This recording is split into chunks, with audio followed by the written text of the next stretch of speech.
East Timor, officially the Democratic Republic of Timor-Leste, is a country in Southeast Asia.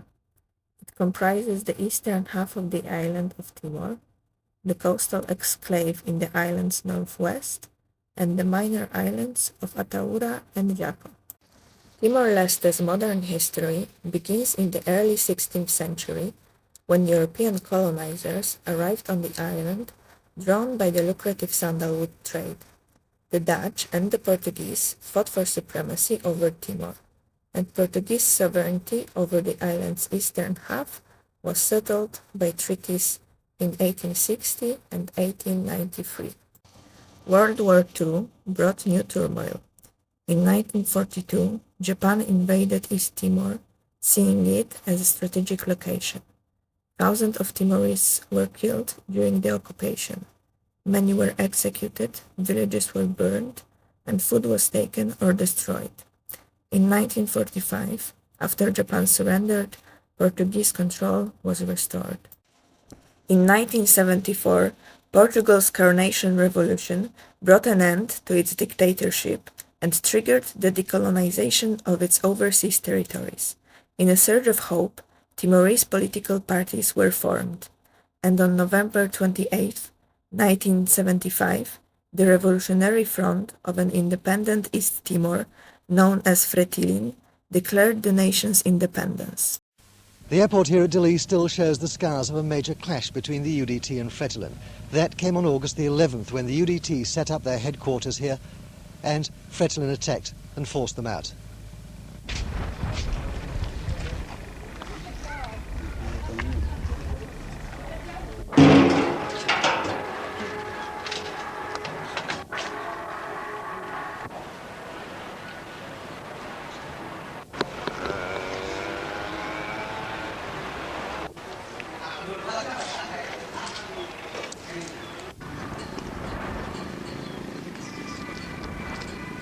I have had several contacts with the Indonesian ambassador in Canberra, and I believe that Indonesia has no intentions whatsoever to take over East Timor by armed aggression.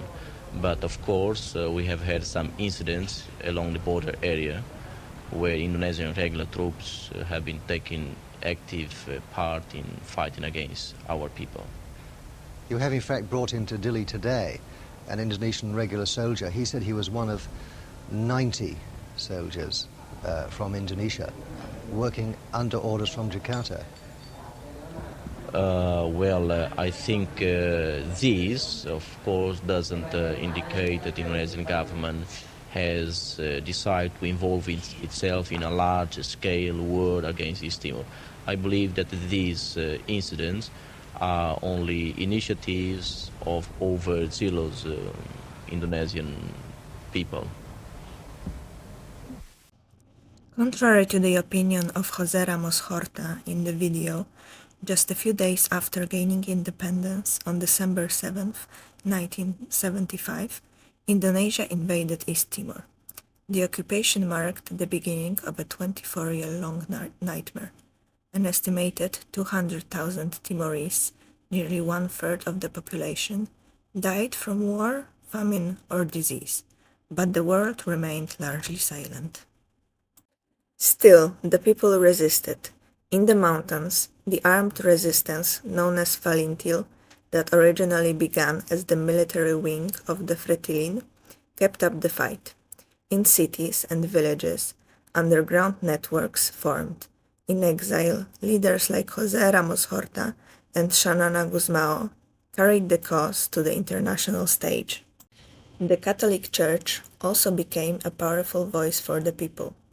Bishop Carlos Felipe Ximénez Bello and others spoke out against atrocities, providing moral and physical refuge for many.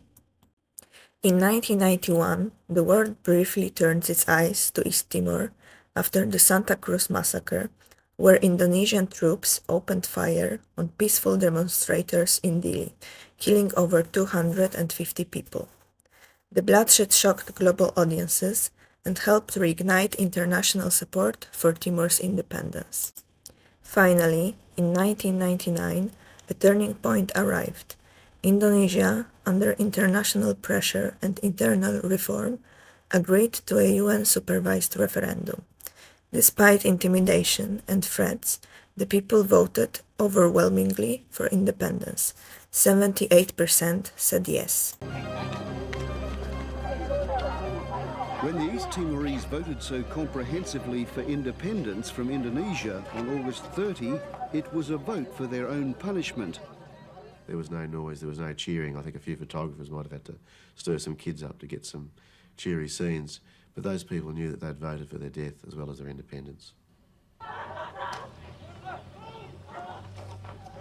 They were not surprised by the ruthless, planned, systematic retaliation. They'd known it for 24 years. Now their country is shattered, their people scattered, their fate unknown. The international community finally intervened. Peacekeepers from around the world landed in Timor-Leste to restore order.